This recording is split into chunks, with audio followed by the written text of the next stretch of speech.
This is my first program that I am starting. I'm planning on following it up. It has to do with hugs, kisses, and romance. A topic that's close to many people's hearts, including mine. I've wrote a few things down, so let's get started. This is a mood topic, obviously. If you're sitting here and don't really feel in the mood talking about it, well, just give it a chance, because it grows on you. First of all, what do you consider to be the perfect type of intimacy? It varies between people, but you know what I like? I like cuddling up. To me, that's what it is, and it's not about sex, no. It's just about cuddling up, getting close, feeling good, right? Now, the reason why I chose this subject was because, aside from the fact that it's close to my heart, I believe that it's been, misunderstood. It's been misunderstood because a lot of people, when they're young, especially when they're young, they go to a great deal of trouble to try and fool people into believing that something is there that they don't even understand. So let's go through a few things to help us, better understand it. Let's clarify, what types of hugs and kisses and touching, there are. Let's look at anime as an example. Anime is a perfect example of the perfect emotions, right? Everything's calculated out so that when the people start, acting the way that they act, you really have a touching moment with them. You can almost picture yourself in that position with that, beautiful girl just, cuddling up next to them and feeling awkward, maybe feeling aroused. But it's not the purpose of the entire segment. The entire segment is to get close to someone, to get to know them, right? You can get to know people simply by, reading their movements, reading their reaction to you, right? I mean, your senses are heightened in that type of situation, Let's talk about how you get into that place. So, you could take out your wallet and look for 100, but that wouldn't be right, would it? Seriously, we need to know what love is, real love. And you can't get that from a stranger. What I'm talking about is about the type of love you get through getting to know someone that's beautiful, charming, and loving. Now, I know that there are women out there like that, and men out there that fit the women's category of that as well, and that they're looking for that person who enjoys intimacy and hugs and kissing and all that, and they've been hurt. They've been hurt in the past because they've put a lot of energy and they've put a lot of time into a relationship and it hasn't worked out. And now they realize that, it's got to be both ways. It's got to come from both directions. So if there are anyone out there that, wants to input on how they came across to their partner and how their partner came across to them and what worked for them, what didn't work for them, and have any advice for any of our listeners, well, feel free to post a comment on this topic, and I will gladly pass it on my next episode. I prefer that I don't give out the exact time of this, so that way you can look back anytime as a surprise to see when my next one will appear and what will be on it. Feel free to subscribe. Don't have that many subscribers yet, but I'm sure that will change with you. All right, let's look into something else, something a little bit more romantic. A perfect daydream. We've all had daydreams. We've all, thought about what it would be like to be with that perfect person. And, I don't think it ends at a certain time in our life. I think that it goes on.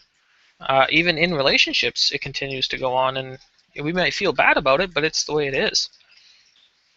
We might feel like we're alone, even in a relationship.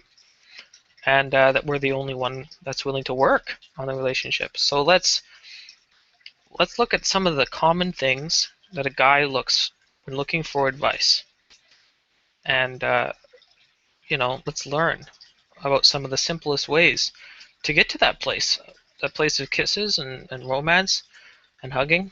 And of course, you could buy a pet, right? It's not really going to be romantic, but you can always curl up with that dog or that favorite cat of yours, and that'll be a great little moment for you too, just cuddling up, and they're unconditional love. So that's great, but it really doesn't bring it down to a point where we can feel the connection we're looking for.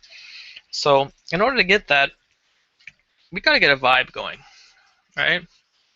You know, to get the right vibe going in our lives, it can't be defensive.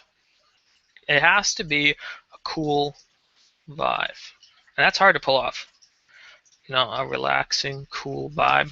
Music helps, but you really gotta be able to look at examples of people who've had that cool vibe, or the traditional, as you would call it, cool vibe. Take the bar scene. You know, the classic guy buying a round of drinks for the ladies, or for the one woman that he's interested in, or the passing of a note to someone in class, or a girl dropping books in front of a classmate. I mean, these are all classic scenarios that have been, overplayed, that people recognize as being, romantic and as being touching. And I don't think there's anything wrong with them. Group kindness is another good one. Girl brings like homemade cookies to work or school. Guy holds a house party, or even girl for that matter. I mean, study groups are good too. I mean, this is a study group, if you think about it. Guys can come online, girls can come online.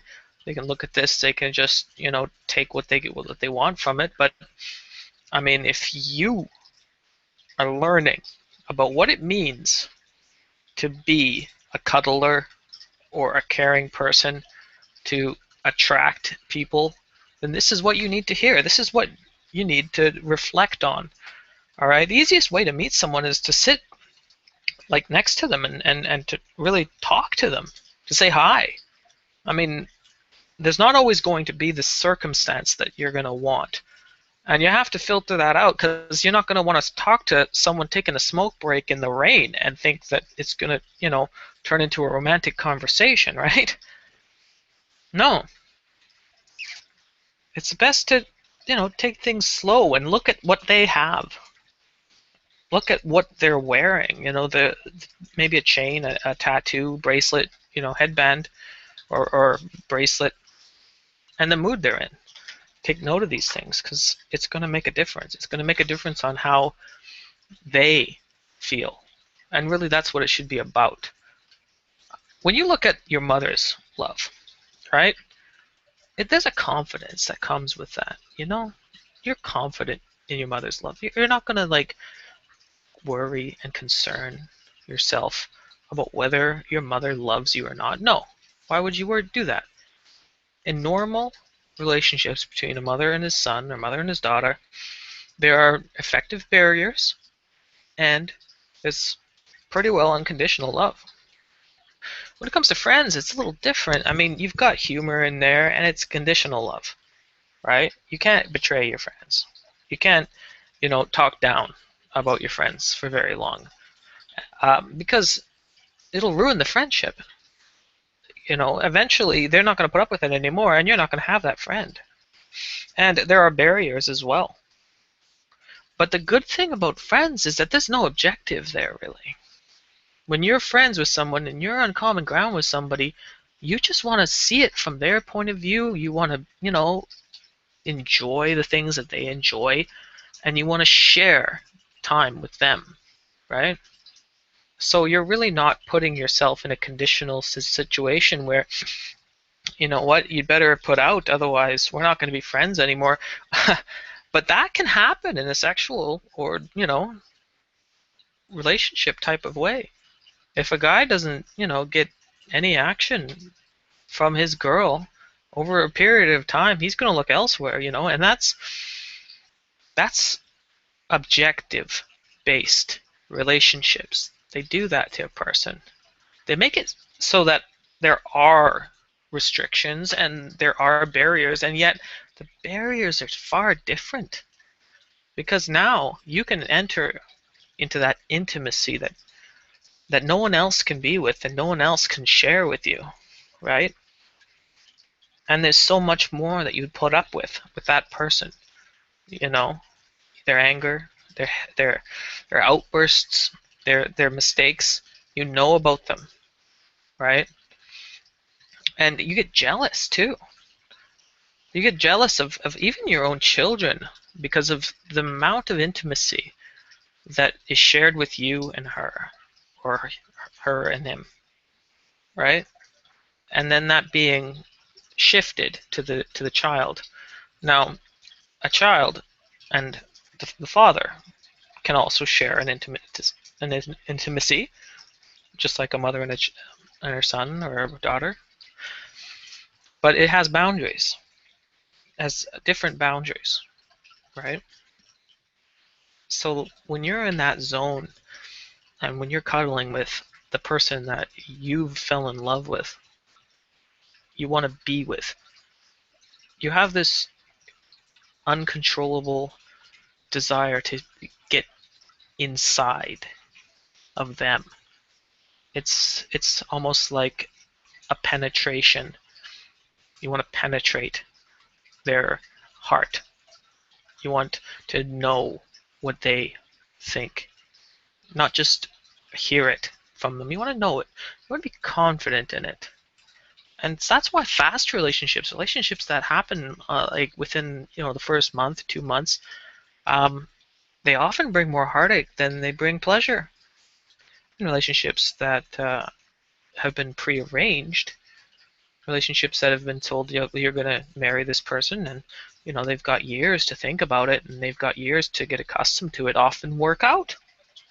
Well, it's simply because there's no longer this great big hesitation sitting in their head thinking, am I going to be able to do right?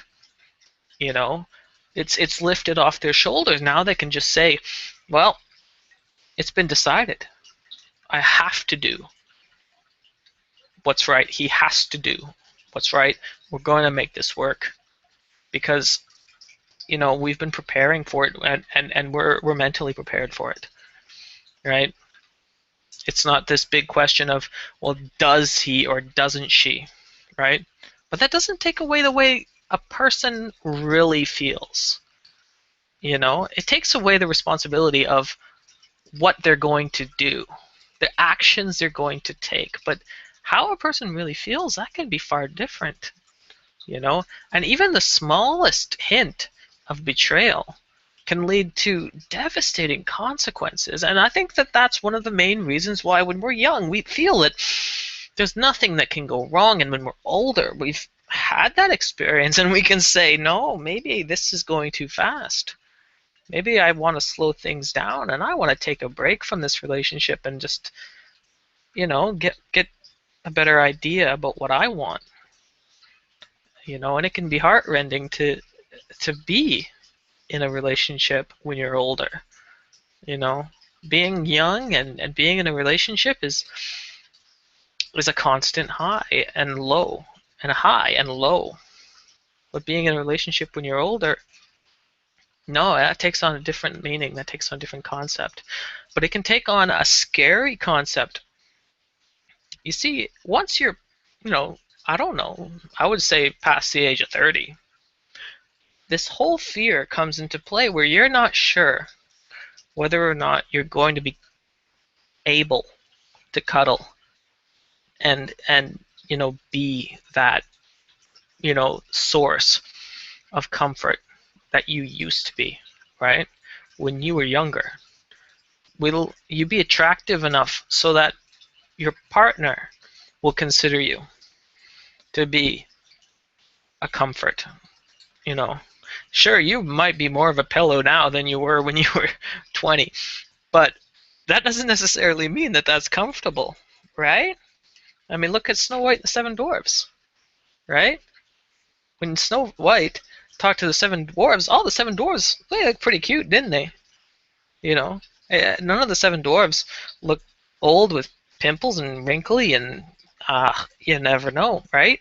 They didn't need Botox, right? It was okay for her to go down and, give them a little kiss or to hug them, right? Because they looked cute. But we don't look cute anymore. Not many of us. I mean, I'm the type of like big handsome guy with, that athletic feel and that large member, if you know what I mean. But it doesn't mean that I'm the type of person that a girl likes to cuddle with or likes to, be around for that matter. So, how do I find the right situation, the right person, the right personality to be with?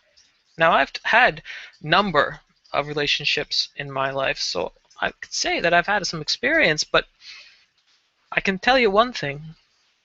Once the initial shock and the initial rush of having a relationship dies, once that goes, you have to find a way to make that come back. You have to find a way to make it stay, because if it doesn't stay, if it doesn't come back, then you start to look elsewhere. My ex cheated on me, and I don't like to talk about that, but it ended our relationship. And when that happens, when a relationship ends, it can take a very long time to get over. Here's the question. Will it get easier? Well, no, it won't. It will never get easier. But you yourself can decide whether or not you want to accept defeat. And what I mean by accepting defeat is simple. Once a person decides that it's too risky, that a relationship is too much for them to accept, well, what becomes of them? Well, they become a family without a family. They become a loner. They become a hermit, you know? And I mean it in many senses, in many shapes and forms, because when a person is alone, right, they can still be with people. They can still have friends. They can still have acquaintances. And it's okay. Some people can do that. They can accept that, but it's a sacrifice, right? Other people, when they stay with the person that they care about, that they love, it's going to be hard. And it's a sacrifice too. So which sacrifice is the best choice to make? What would you say? Like I said, I'm taking comments on this. So please feel free to comment on what you felt was better. Does the entire concept of living by yourself seem like the epitome of depression? Or does it seem like the perfect, solution to your problems? Maybe you feel that way. So we'll consider both sides of it, and we'll consider why. I think that for myself, I've always thought that having someone by my side with me was a necessary part of my life, right? Having said that, it hasn't been easy, and I haven't found the person. So if you think that you're similar or your situation is similar, let me know. And let me know why. Be it a guy or a girl, at this point, I'm not going to come at this situation as though I am looking or I have an objective in mind. Because if I was to do that, if I was to come across to any of my listeners as coming, you know, with an objective towards them, would it have any real meaning? No, it wouldn't. I don't know you. I want to know you. I want to know what you think. I want to know what you feel. And after that, heck, we can take it from there. Keep in mind, though, guys, I don't want to have any, you know, comments that are homosexual in this case. It's not something that I endorse, support, or would really go along with. It might turn it into an argument. So let's stick to the topic: cuddling, intimacy, hugs, kisses, romance. As you can tell, it's something that I find to be very interesting and something that I find to be very, uh, very necessary. If it's not necessary to you, tell me why too, right? I'll fulfill another webinar concept about this later, but enjoy this video and subscribe if you like. Thanks.